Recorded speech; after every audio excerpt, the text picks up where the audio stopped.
नमस्कार मित्रों, साकेत आईएएस के यूट्यूब चैनल पर आपका स्वागत है। मैं GC Pandey, expert Indian polity and governance.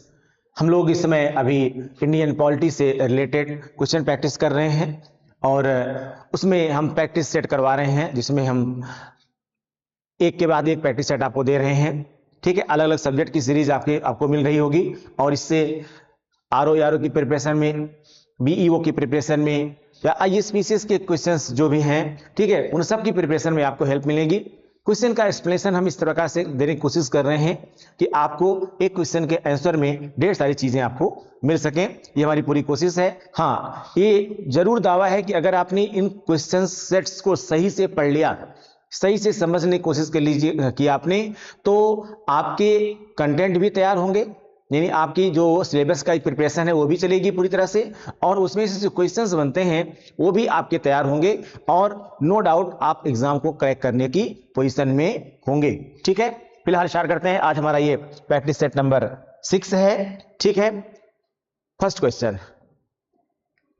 Charter act 1813 के संबंध में निम्नलिखित कथनों पर विचार कीजिए। चार्टर एक्ट 1813 के संबंध में निम्नलिखित कथनों पर विचार कीजिए। इसने भारत में ईस्ट इंडिया कंपनी के व्यापार एकाधिपत्य को चाय के व्यापार और चीन के साथ व्यापार को छोड़कर समाप्त कर दिया। दूसरा कह रहा है, इसने कंपनी द्वारा अधिकार में लिए गए भारतीय राज्य क्षेत्रों पर ब्रिटिश शासन की संप्रभुता को सुदृढ़ कर दिया। ठीक है, और तीसरा कह रहा है, भारत का राजस्व अब ब्रिटिश संसद के नियंत्रण में आ गया था। पूछ रहा है कि उपरोक्त कथनों में से कौन से कथन सही हैं। ठीक है, कौन सा सही है और कौन सा सही नहीं है। एक्चुअली ये बात सही है। अगर देखा जाए तो पहला स्टेटमेंट इसका सही है। क्या कह रहा है कि इसने भारत में ईस्ट इंडिया कंपनी के व्यापार एकाधिपत्य को चाय के व्यापार और चीन के साथ व्यापार को छोड़कर समाप्त कर दिया।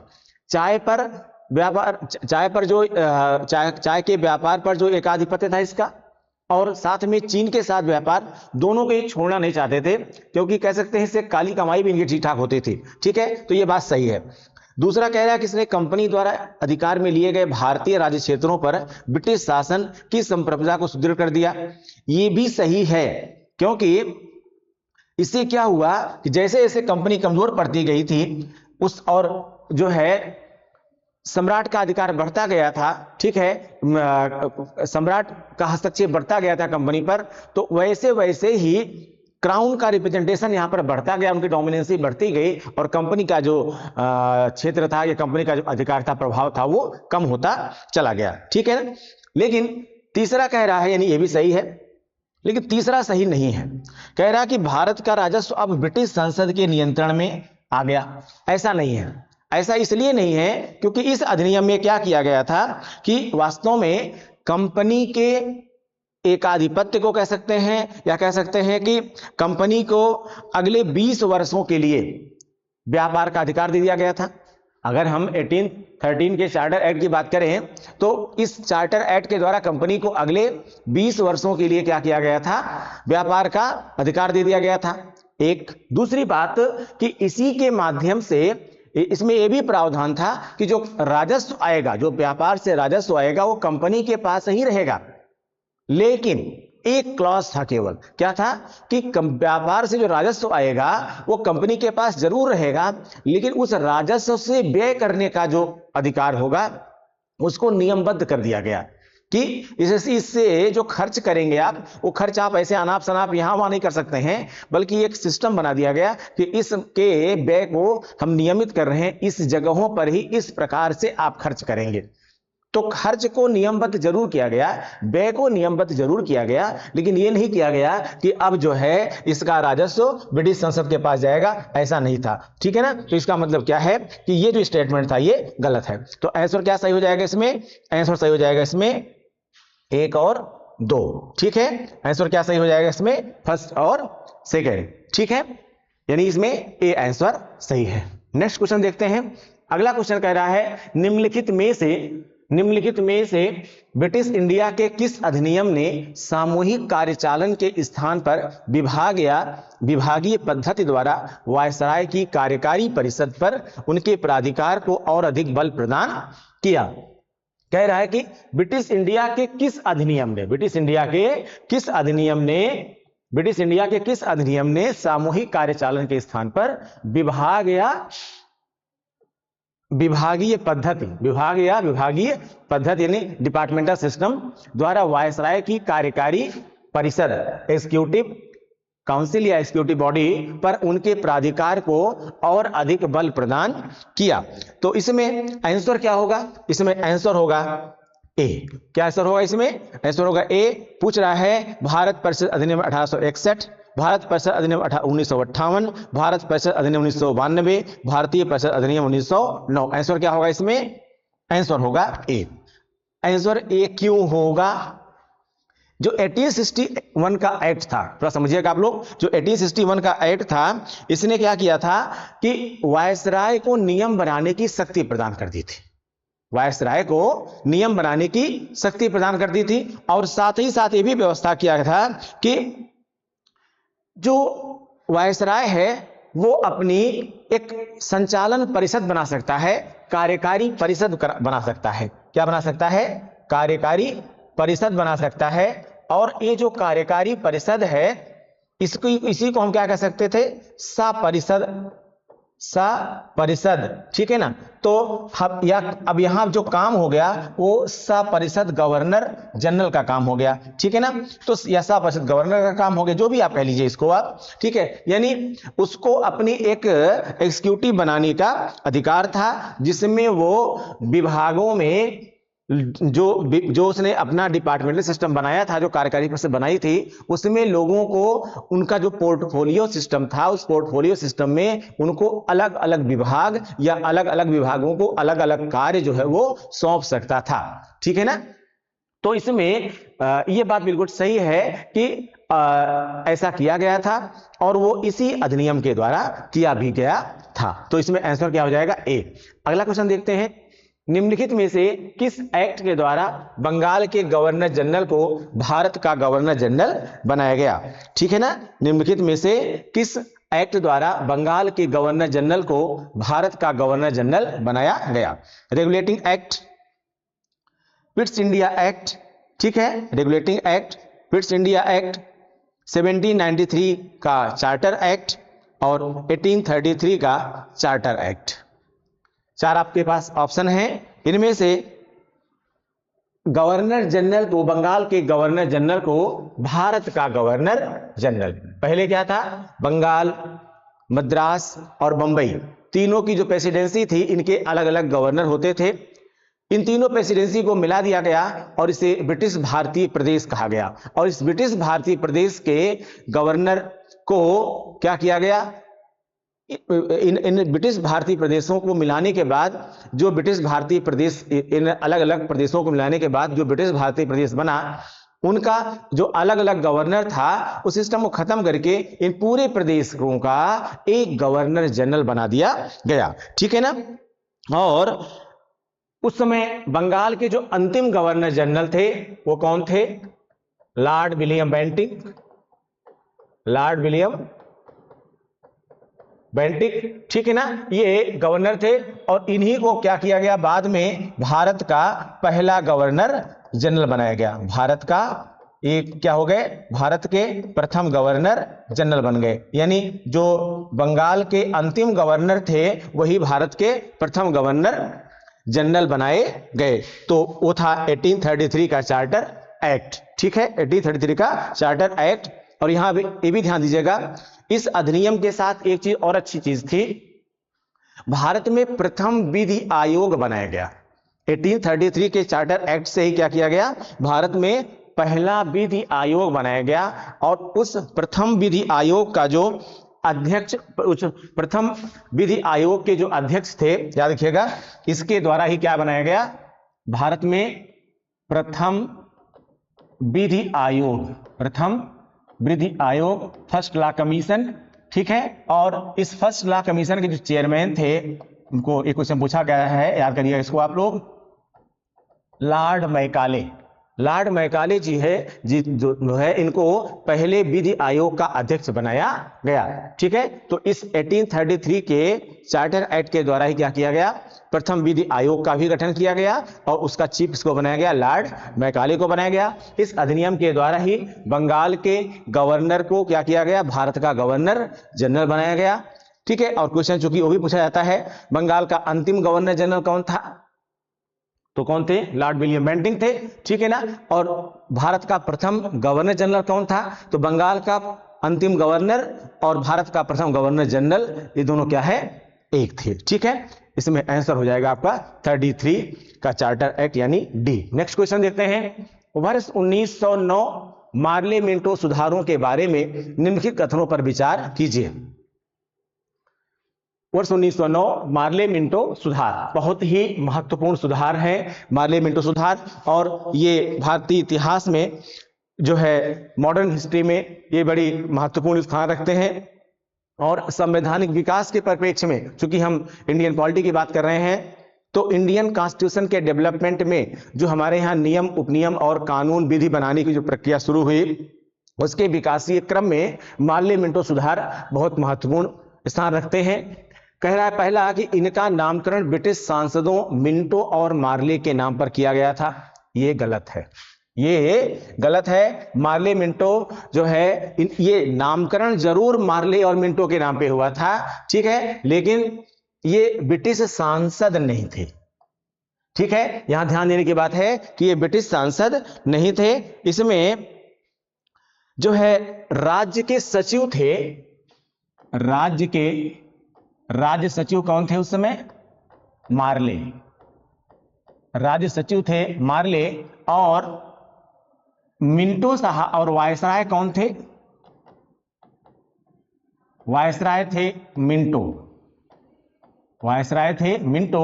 और इन दोनों यानी राज्य सचिव थे मार्ले और वायसराय थे मिंटो, इनके नाम पर ही क्या कहा जाता है, मार्ले मिंटो सुधार, मार्ले मिंटो सुधार। ठीक है ना, तो यहां गलती यह है कि ब्रिटिश सांसदों लिख दिया गया है, ये ब्रिटिश सांसद नहीं थे, बल्कि ये क्या थे, ये क्या थे बेटा, ब्रिटिश सांसद ना होकर के ये क्या थे, भारत सचिव थे। और कौन थे, राज सचिव कौन थे, मार्ले थे, और वायसराय कौन थे, मिंटो थे। यहां ये भी ध्यान दीजिएगा कि इसी तरीके से एक और सुधार आप पढ़ते हैं, ठीक है, और उसको पढ़ते हैं जैसे 1919 का अधिनियम था, आप इसको पढ़ते होंगे। 1919 का जो अधिनियम है, ये जो 1919 का अधिनियम है, इस 1919 के अधिनियम को मॉन्टेग्यू चेम्सफोर्ड सुधार भी कहते हैं, मॉन्टेग्यू चेम्सफोर्ड सुधार भी कहते हैं। ठीक है ना, 1919 का जो अधिनियम है, इसको जैसे इसको मार्ले मिंटो सुधार कहते हैं, इसी तरह से 1919 के अधिनियम को मॉन्टेग्यू चेम्सफोर्ड सुधार भी कहते हैं। मॉन्टेग्यू भारत सचिव थे और चेम्सफोर्ड वायसराय थे, मॉन्टेग्यू भारत सचिव थे और चेम्सफोर्ड जो है वो वायसराय थे, और इन दोनों के नाम पर ही इन्हें क्या थे, भारत सचिव थे, और चेम्सफोर्ड साहब क्या थे, वायसराय थे। ठीक है, वायसराय थे। तो इन दोनों के नाम पर ही 1919 के अधिनियम को भी मॉन्टेग्यू चेम्सफोर्ड सुधार कहते हैं। इसलिए ध्यान देने की बात यह है कि जो इसमें कहा कि ब्रिटिश सांसदों, ये बात गलत है। सेकंड कह रहा है कि इन विधान परिषदों में निर्वाचित भारतीयों की संख्या में वृद्धि कर सीमित स्वशासन का उपबंध किया गया, सीमित स्वशासन का उपबंध किया गया, बात सही है। ठीक है, अगर भारतीयों का प्रतिनिधि उसमें दिया गया जा रहा है, तो इसका मतलब यह है कि भाई उसी की तो मांग कर रहे थे कि भारतीयों का शासन भारतीयों के द्वारा हो। ठीक है, और उसमें जो भी कदम उनको मिला, कह सकते हैं कि स्वशासन के लिए आधार का काम तो करेगा वो। दूसरा कहना, इनमें ऐसे उपबंध अंतर्विष्ट थे जिससे यह सुनिश्चित हुआ कि ब्रिटिश अधिकारी इंपीरियल विधान परिषद में अपना बहुमत बनाए रखें। यह बात भी सही है, ये बात भी सही है कि कैसे अपना ये बहुमत बनाए रखें, इसकी व्यवस्था भी की गई थी, इसकी व्यवस्था भी की गई थी। ठीक है, क्या व्यवस्था की गई थी, एक्चुअली उस समय जो विधान परिषद थी, उस विधान परिषद में कुल जो सदस्यों की संख्या थी वो थी 69। कितनी थी, 69। ठीक है ना, और इस 69 में यहां आपको ध्यान देने की जरूरत है, इस 69 में 37 जो सदस्य थे, जो 37 सदस्य थे, ये कौन थे? 37 सदस्य जो है वो ब्रिटिश अधिकारी थे। क्या थे? 37 सदस्य। क्या, हम इसको आपको अगले पेज पे समझा दे रहे हैं, यहां आपको थोड़ा कम समझ में आएगा। इसमें जो है कुल कितने थे? 69 सदस्य थे। कुल 69 सदस्य थे। इन 69 सदस्यों में 37 क्या थे? 37 जो है यानी 37 ये ब्रिटिश अधिकारी थे। ये क्या थे? ब्रिटिश अधिकारी थे। और इसमें जो है 32 क्या थे?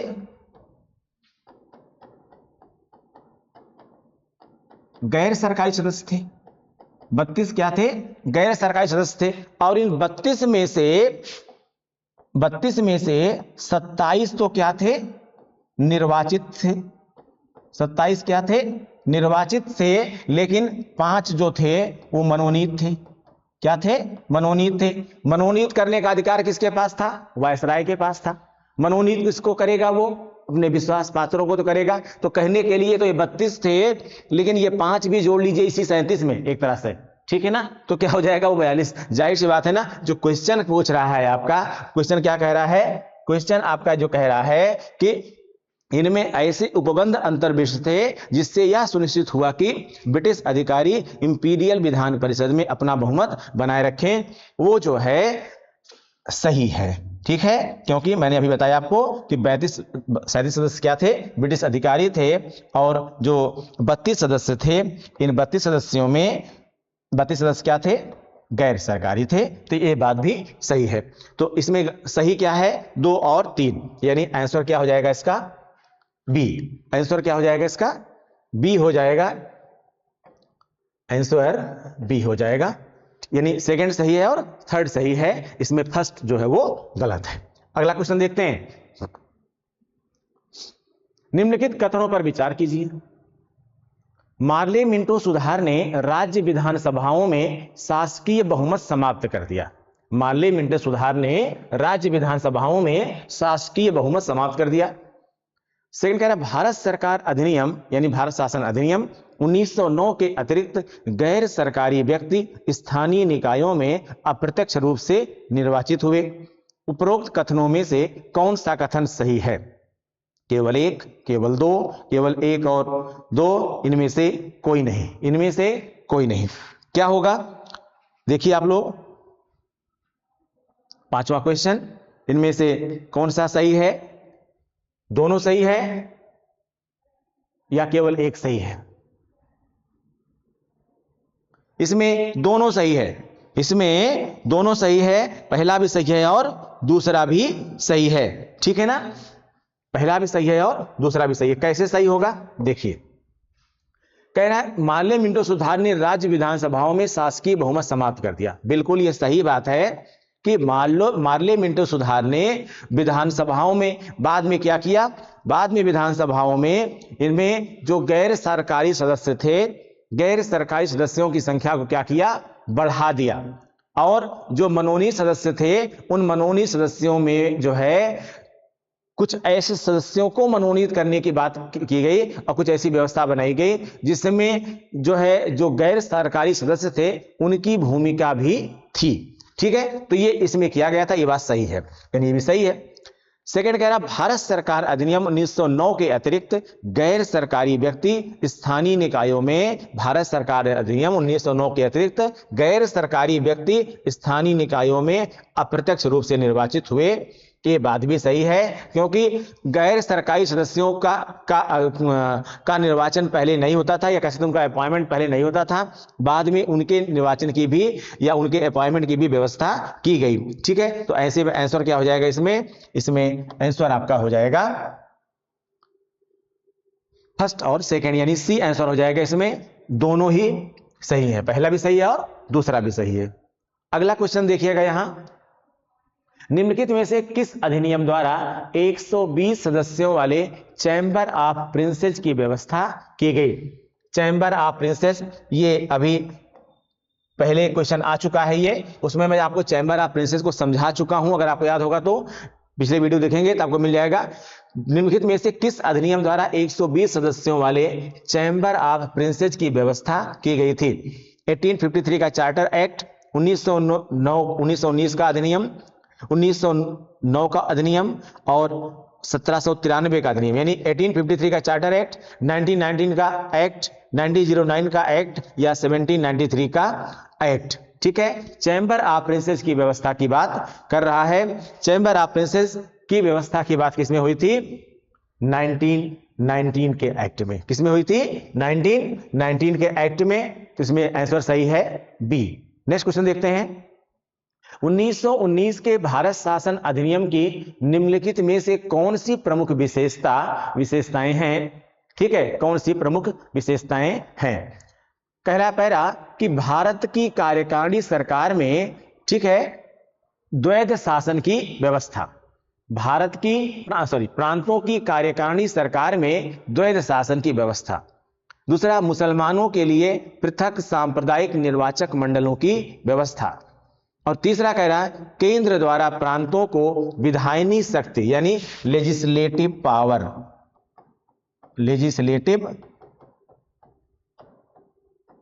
पावर का हस्तांतर यानी ट्रांसफर। इसमें से क्या सही है? केवल एक सही है, 2 और 3 सही है, केवल 3 सही है, 1, 2 और 3 सही है, 1, 2 और 3 सही है। 1919 के अगर अधिनियम को देखें तो इसमें ऐसा कुछ नहीं था। ठीक है, जो ऊपर कह रहे हैं ये गलत है, ये भी गलत है।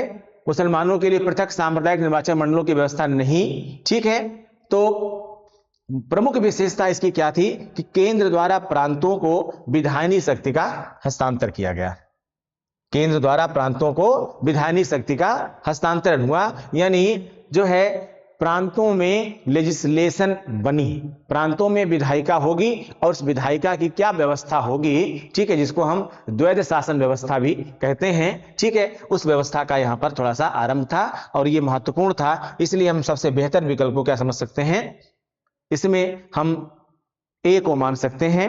ठीक है, इसमें क्यों 3 को मान सकते हैं, इसमें सी को थर्ड सही है केवल। तो आंसर क्या हो जाएगा? इसमें आंसर इसमें हो जाएगा, या चूंकि ये सही है केवल, तो सी आंसर हो जाएगा, केवल थर्ड सही है। ठीक है, नेक्स्ट क्वेश्चन देखते हैं। अगला कह रहा है भारत शासन अधिनियम 1919 के बारे में निम्नलिखित में से कौन सा कथन सही नहीं है? कौन सा कथन सही नहीं है? इसने सांप्रदायिक प्रतिनिधित्व की प्रथा को आगे बढ़ाया। इसने सांप्रदायिक प्रतिनिधित्व की प्रथा को आगे बढ़ाया। ये सही है, थोड़ा बहुत तो हुआ ही था। ठीक है ना भी। इसने केंद्रीय कार्यपालिका को विधानमंडल के प्रति उत्तरदायी बनाया, ये भी सही है। अभी मैंने आपको बताया इससे पहले कि केंद्रीय कार्यपालिका को विधानमंडल के प्रति उत्तरदायी बनाया, ये भी सही है। सी कह रहा है इसे मॉन्टेग्यू चेम्सफोर्ड सुधारों के रूप में भी जाना जाता है। अभी हमने आपको बताया ही पहले दूसरे क्वेश्चन के रेफरेंस में कि 1919 का जो अधिनियम था वो मॉन्टेग्यू चेम्सफोर्ड सुधार के नाम से जाना जाता है। क्यों? मॉन्टेग्यू बारे में बताया कि मॉन्टेग्यू कौन थे? भारत सचिव थे। और चेम्सफोर्ड कौन थे? वायसराय थे इस समय। उनके नाम पर ही इसको मॉन्टेग्यू चेम्सफोर्ड सुधार भी कहते हैं। किसको? 1919 के अधिनियम को। तो ये भी सही है, ये भी सही है, ये भी सही, ये भी सही है। इसने केंद्र और प्रांतों के उत्तरदायित्वों को स्पष्टता पृथक करते हुए संघवाद का मार्ग प्रशस्त किया ना। केंद्र और प्रांतों के उत्तरदायित्व को तो स्पष्ट किया गया, लेकिन संघवाद को का मार्ग इन्होंने प्रशस्त नहीं किया, बल्कि सरकार का ढांचा जो है वो केंद्रीय था। सरकार का जो ढांचा था वो क्या था? केंद्रीय था, और हम कह सकते हैं एकात्मक था। केंद्रीय और एकात्मक था। जब हम भारतीय संघवाद की बात करते हैं तो आज भी भारतीय संघवाद में यह दिखाई पड़ता है कि भारत का संविधान जो है वो संघात्मक है या वो एकात्मक है। क्योंकि हमने ब्रिटिश रूल से काफी कुछ तक लिया है, संविधान में हमने जो है ब्रिटिश शासन से काफी कुछ लिया है। तो आज भी अगर आप शक्तियों के विभाजन को देखेंगे तो आप पाएंगे कि शक्तियों का विकेंद्रीकरण तो है, संघ से प्रांतों की ओर, केंद्र से प्रांत की ओर शक्तियों का विकेंद्रीकरण तो है, लेकिन इसके बावजूद भी शक्ति का केंद्रीकरण है। कैसे? क्योंकि महत्वपूर्ण शक्तियां अभी भी केंद्र सरकार के पास हैं। इसीलिए भारतीय संघ को हम पूर्ण संघ नहीं कहते हैं। इसको हम अगर केसी होयर के शब्दों में देखें तो केसी होयर ने क्या कहा? इसको अर्ध संघात्मक कहा, सेमी फेडरल कहा। ठीक है ना? अर्ध संघात्मक, भारत को अर्ध संघीय व्यवस्था में कहा। वास्तव में यह बाह्य स्वरूप में तो संघात्मक दिखता है, लेकिन इसकी आत्मा एकात्मक है। आज की बात मैं कर रहा हूं। जाहिर सी बात है उस समय तो संघात्मक व्यवस्था कहना थोड़ा सा ठीक नहीं होगा, इस शब्द से आपत्ति है। वास्तव में यही गलत है, क्योंकि उस समय भी जो व्यवस्था थी वो केंद्रीय थी और एकात्मक थी। ठीक है, ये क्वेश्चन कई बार रिपीट भी किया गया है, इस पर ध्यान दीजिएगा आप लोग। ठीक है, तो ये हुआ आपका, इसमें जो सही नहीं है पूछ रहा है चूंकि, तो ऐसे में डी होगा जो सही नहीं है। ठीक है, आंसर क्या हो जाएगा? आंसर हो जाएगा इसमें डी। ठीक, नेक्स्ट क्वेश्चन देखते हैं। अगला क्वेश्चन, भारत शासन अधिनियम 1919 में प्रांतीय सरकार के कार्य आरक्षित और अंतरित कह सकते, लिखा है यहां। अंतरित का मतलब जो है होता है अनारक्षित, या कह सकते हैं हस्तांतरित। इसी को इंग्लिश में कह सकते हैं आप ट्रांसफर, और आरक्षित यानी रिजर्व। ठीक है, रिजर्व विषयों के अंतर्गत बांटे गए थे। भारत शासन अधिनियम 1919 में प्रांतीय शासन के कार्य आरक्षित और अनारक्षित विषयों के अंतर्गत बांटे गए थे। निम्नलिखित में से कौन आरक्षित विषय माने गए थे? न्याय प्रशासन, ठीक है, स्थानीय स्वशासन, भू राजस्व, पुलिस। भू राजस्व, पुलिस आरक्षित विषय पूछ रहा है। निम्न में से कौन आरक्षित विषय माने गए थे? तो इसमें वास्तव में आंसर जो होगा, देखिए आरक्षित और आरक्षित विषय क्या है, थोड़ा सा पहले तो आप इनको जान लीजिएगा। आरक्षित विषय वो थे, यहां थोड़ा सा समझिएगा। आरक्षित विषय जो दो तरीके से विषयों को बनाया गया था। एक क्या आरक्षित, और दूसरा क्या कह सकते हैं अनारक्षित। दोनों में अंतर क्या है? दोनों में बहुत महत्वपूर्ण अंतर है एक। ठीक है, दोनों में एक महत्वपूर्ण अंतर है। जो देखिए, मुखिया कौन था? मुखिया यहां पर भी गवर्नर ही था, और यहां पर भी मुखिया कौन था? गवर्नर ही था। लेकिन जो आरक्षित विषय थे, उन आरक्षित विषयों में शासन जो है, जो आरक्षित विषय थे उनमें शासन जो है वो गवर्नर जनरल अपनी कार्यकारी परिषद की सहायता से करता था। हम इसको थोड़ा आगे समझा देते हैं आपको। विषय दो प्रकार से थे,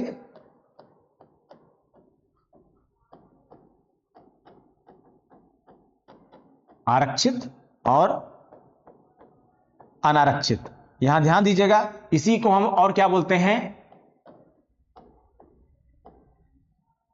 इसी को हम और क्या बोलते हैं?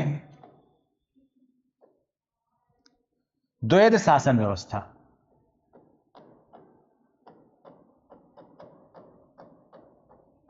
द्वैध शासन व्यवस्था, ठीक है ना। इसमें आरक्षित विषयों में यहां पर क्या था कि इसका जो प्रशासन था वो गवर्नर करता था। किसके माध्यम से? गवर्नर प्लस कार्यकारी परिषद। गवर्नर साथ में कौन था? कार्यकारी परिषद थी, कार्यकारी परिषद थी, ठीक है ना। लेकिन गवर्नर और कार्यकारी परिषद ये विधान परिषद के लिए विधान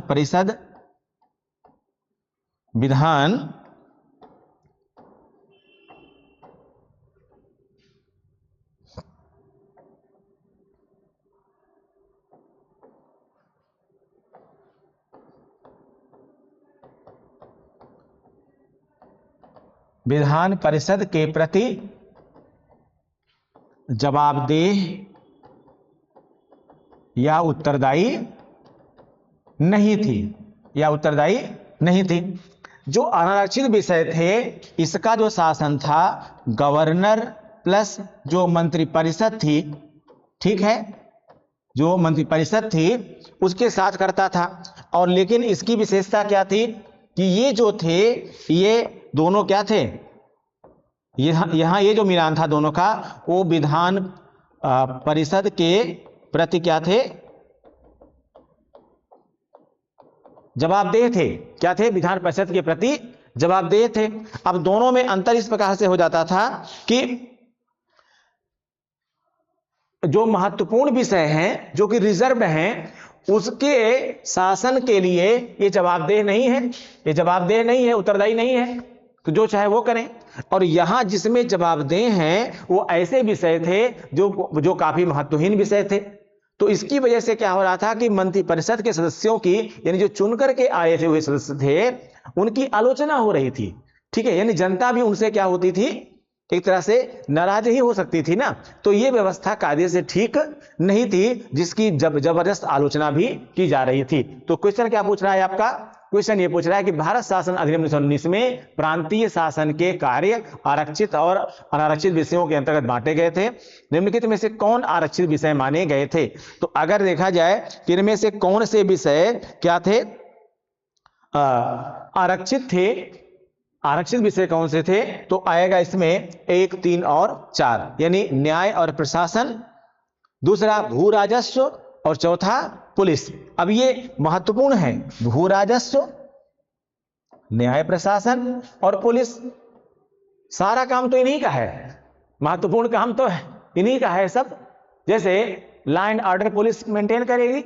अब अगर लॉ एंड ऑर्डर मेंटेन नहीं है तो स्टेट गवर्नमेंट रिस्पॉन्सिबल होती है। और सबसे ज्यादा किसी गवर्नमेंट की छवि किस पर बनती है, लॉ एंड ऑर्डर पर बनती है। आपके दिल्ली में क्या प्रॉब्लम है, अगर क्राइम बढ़ता है तो कहते हैं बीजेपी जिम्मेदार है। क्यों? क्योंकि पुलिस उनके पास है, ठीक है। कुछ विकासी कार्य या फला गड़बड़ होता है तो बीजेपी कहती है नहीं, आम आदमी पार्टी जिम्मेदार है, ठीक है ना। अब दिक्कत यहां पर यह है कि वो उनको दोष देते हैं, वो उनको दोष देते हैं, लेकिन एक्चुअली विकासीय कार्य कम हो जाए शायद चलेगा, लेकिन अगर लॉ एंड ऑर्डर की प्रॉब्लम आ गई तो लॉ एंड ऑर्डर से हर कोई बंदा प्रभावित होता है, ठीक है। तो ऐसी चीजें यहां पर थी। अब स्थानीय स्वशासन, ये जो स्थानीय स्वशासन का विषय था ये क्या था, ये अनारक्षित विषय में आ रहा था। अब ये इतना महत्वपूर्ण विषय नहीं माना जाता है। स्थानीय स्वशासन की बात उस समय कौन जानता था? 1919 के समय में स्थानीय स्वशासन क्या होता है या उससे संबंधित जितनी भी चीजें होती हैं, यानी ये गैर महत्वपूर्ण विषय, महत्वहीन विषय एक तरह से कह सकते हैं उसको आप, ठीक है ना। तो जो आरक्षित विषय था उसमें क्या आते थे, इसमें पहला न्याय और प्रशासन, दूसरा भू राजस्व और चौथा पुलिस, ठीक है। तो कुल मिलाकर के जो हमने आपको बताया इसमें आंसर क्या हो जाएगा, आंसर हो जाएगा इसमें सी, ठीक है। नेक्स्ट क्वेश्चन देखते हैं हम लोग।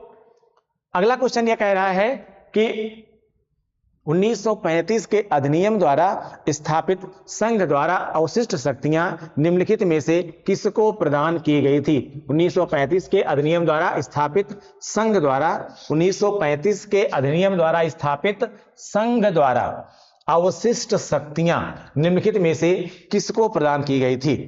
संघीय विधानमंडल को, प्रांतीय विधानमंडलों को, गवर्नर जनरल को, प्रांतीय गवर्नरों को। गवर्नर जनरल या कह सकते हैं वायसराय, ठीक है ना। तो एक्चुअली तीन, आप जानते हैं 1935 के अधिनियम से ही क्या बनाई गई, सूचियां बनाई गई। क्या बनाई गई?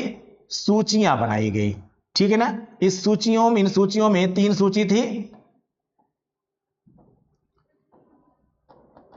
केंद्र सूची, राज्य या प्रांत सूची, और तीसरी क्या थी, अवशिष्ट सूची। तीसरी क्या थी? अवशिष्ट सूची, अवशिष्ट सूची, ठीक है ना। एक्चुअली इस पर किसका अधिकार था? केंद्र का अधिकार था। राज्य पर इस पर प्रांतों का अधिकार था। लेकिन जो तीसरे ऐसे विषय जो इन दोनों सूचियों में नहीं आते थे, उन्हें कहां रखा गया था? अवशिष्ट सूची में रखा गया था। और इन पर कानून बनाने का जो अधिकार था, इस पर जो भी अधिकार थे वो किसको थे? गवर्नर जनरल को थे। किसको थे? गवर्नर जनरल को थे, या कह सकते हैं आप वायसराय को थे। तो इसमें आंसर क्या हो जाएगा? सी आंसर हो जाएगा। ठीक है, ये अवशिष्ट शक्तियां किसके पास थी? गवर्नर जनरल के पास थी, सी थी। नेक्स्ट क्वेश्चन, निम्नलिखित में से किसने ब्रिटिश भारत में प्रांतीय स्वायत्तता शुरू की? निम्नलिखित में से किसने ब्रिटिश भारत में प्रांतीय स्वायत्तता शुरू की? भारत सरकार अधिनियम 1935, भारत सरकार अधिनियम, या सरकार जो लिखा हुआ है भारत शासन भी कह सकते हैं आप, एक ही चीज है। भारत शासन अधिनियम 1935, भारत शासन अधिनियम 1919, कैबिनेट मिशन या साइमन कमीशन। ये क्वेश्चन भी कई बार रिपीट किया गया है, आप लोग यहां ध्यान दीजिएगा कि किसने प्रांतीय स्वायत्तता शुरू की। भाई प्रांतीय स्वायत्तता का कोई ना कोई आधार तो होगा ना, कोई ना कोई आधार होगा। वो आधार क्या था? स्वायत्तता कैसे होगी? स्वायत्तता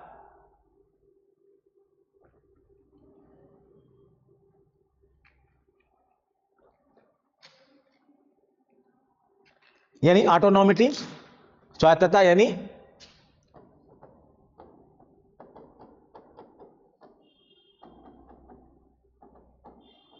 ऑटोनॉमिटी। स्वायत्तता का आधार देखिए, एक होता है स्वतंत्रता, एक होती है स्वायत्तता। स्वतंत्रता का मतलब है कि अब आप एकदम फ्री हैं, ठीक है ना, नियमों कानूनों के अंतर्गत रहते हुए आप जो चाहें वो कर सकते हैं। स्वायत्तता का मतलब ये होता है कि कुछ महत्वपूर्ण विषयों पर आपको चीजें नहीं दी गई हैं, कुछ महत्वपूर्ण विषयों पर आपको अधिकार नहीं दिया गया है, बाकी आप लगभग क्या हैं? स्वायत्त हैं काम करने के लिए। एक्चुअली 1935 का जो भारत शासन अधिनियम था, इस अधिनियम के द्वारा क्या किया गया, यहां ध्यान दीजिएगा आप, प्रांतों में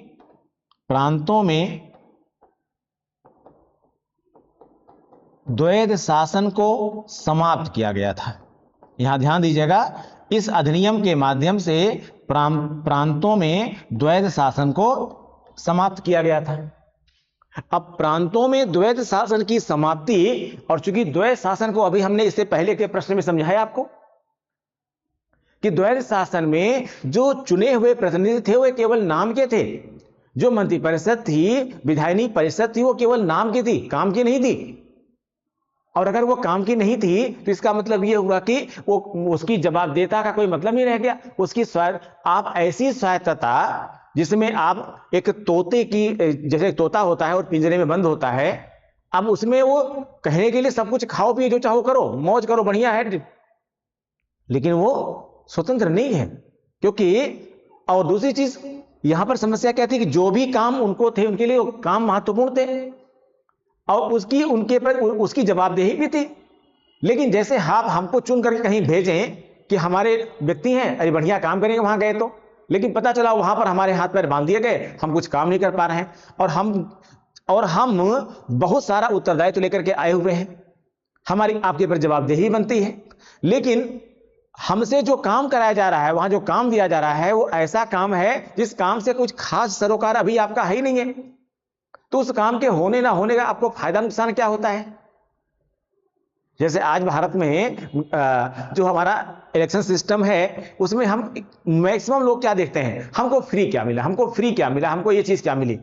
बहुत कम लोग ये देखते हैं कि इससे देश में क्या स्थिति हुई, देश कितना मजबूत हुआ, अंतर्राष्ट्रीय स्तर पर हमारा क्या इंपैक्ट पड़ेगा, या और चीजें। हम किसी और चीज की बात नहीं कर रहे, बस इतना बता रहे हैं कि कुछ लोग बहुत छोटा सोचते हैं, जिसमें व्यक्तिगत लाभ देखते हैं, क्योंकि उनके वो व्यक्तिगत लाभ से ही काम है भाई, तो देखेंगे, ठीक है ना। अब उनको एक किसान को G20 सम्मेलन हो रहा है, G20 समिट से उसको क्या लाभ, उसको कितना लाभ होगा, कितना नहीं होगा, भारत को कितना लाभ होगा, भारत की छवि कैसी बनी, क्या बनी, उसको इससे क्या मतलब है। उसको तो ये भी नहीं पता है कि G20 क्या है। उसको तो ये पता है कि हम पश्चिमी उत्तर प्रदेश से दिल्ली जा रहे थे, तो दिल्ली 3 दिन के लिए बंद कर दी गई थी, हमको तरह तरह की समस्याएं हुई, उसको उससे क्या फायदा हुआ।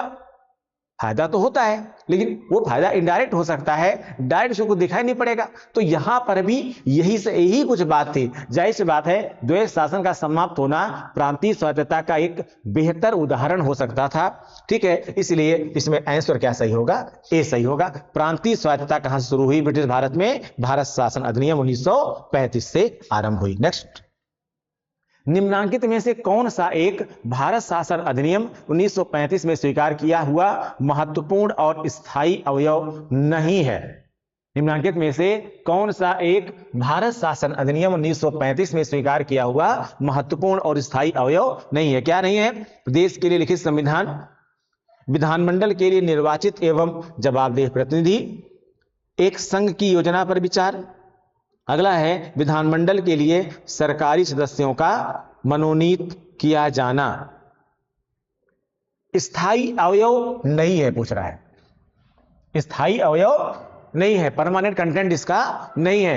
एक्चुअली देश के लिए लिखित संविधान, देश के लिए लिखित संविधान का वायदा कोई यहां पर अभी नहीं किया जा रहा है। ठीक है ना, भारत शासन अधिनियम में स्वीकार किया हुआ महत्वपूर्ण और स्थायी अवयव नहीं था। तो इसमें आंसर क्या हो जाएगा? ए है, ये जो है सही नहीं है। ठीक है, तो 12 का ए सही होगा। अगला क्वेश्चन देखते हैं, केंद्र में द्वैध शासन किस अधिनियम के अंतर्गत स्थापित किया गया? केंद्र में द्वैध शासन अधिनियम, केंद्र में द्वैध शासन किस अधिनियम के अंतर्गत स्थापित किया गया? भारत परिषद अधिनियम 1909, भारत सरकार अधिनियम 1911, भारत सरकार अधिनियम 1935 और भारत स्वतंत्रता अधिनियम 1947। एक्चुअली इसमें आंसर होगा सी। क्या आंसर होगा? भारत सरकार अधिनियम, भारत शासन अधिनियम 1935। 1935 में दो महत्वपूर्ण काम किए गए थे। अच्छा काम क्या था? अच्छा काम यह था कि प्रांतों में द्वैध शासन की समाप्ति, प्रांतों में द्वैध शासन की समाप्ति, यह अच्छा काम था। गड़बड़ काम क्या था? गड़बड़ काम यह था, गड़बड़ यह था कि केंद्र में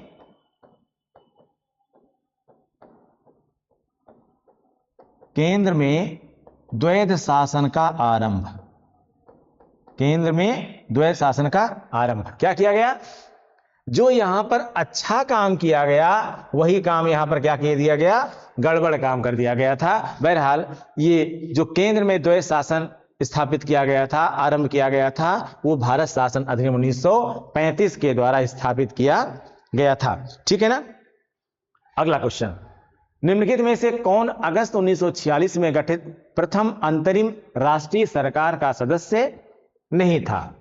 निम्नलिखित में से कौन अगस्त 1946 में गठित प्रथम अंतरिम राष्ट्रीय सरकार का सदस्य नहीं था? C Rajagopalachari, doctor Rajendra Prasad, doctor S Radhakrishnan, doctor Jagjivan Ram.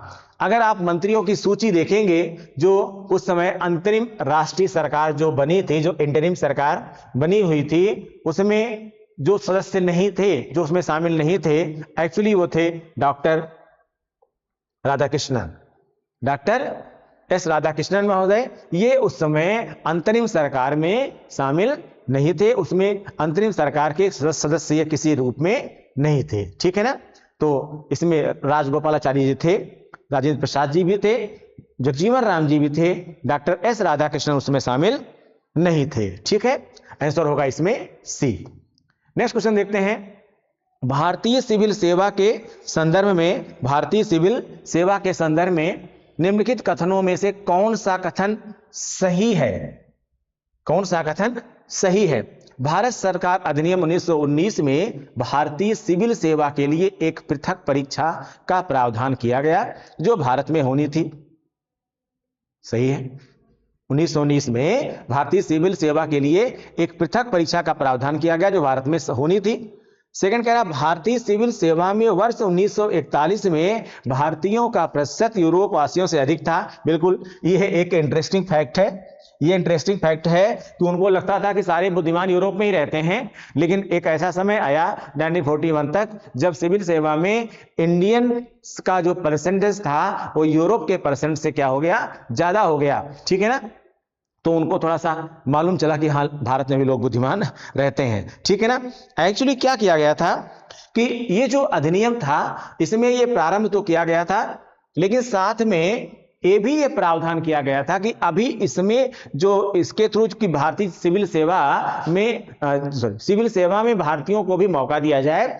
ये अलग बात है कि इसकी परीक्षा कहाँ होनी थी, इंग्लैंड में होनी थी, और एज बहुत कम रखी गई थी, अधिकतम एज 19 वर्ष रखी गई थी, ठीक है। लेकिन इसमें एक अच्छा यह था कि इस अधिनियम में एक प्रावधान किया गया था कि भारत में ही इस प्रकार से लोक सेवाओं में भर्ती करने के लिए लोक सेवा आयोग का स्थायी रूप से क्या किया जाए, यहां पर गठन किया जाए, यानी लोक सेवा आयोग स्थापित किया जाए, ठीक है। लेकिन यह अलग बात है कि भारत में जो,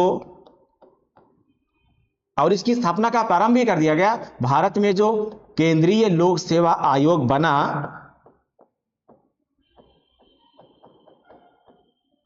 वो 1926 में स्थापित हुआ, 1926 में स्थापित हो पाया, ठीक है ना। और बाद में इसने क्या किया, अपने यहां भर्ती की प्रक्रिया का प्रारंभ कर दिया। लेकिन इस भर्ती प्रक्रिया में जो है सिर्फ भारतीय ही नहीं बल्कि यूरोप वाले भी जो है वो पार्टिसिपेट कर सकते थे, करते थे, ठीक है ना।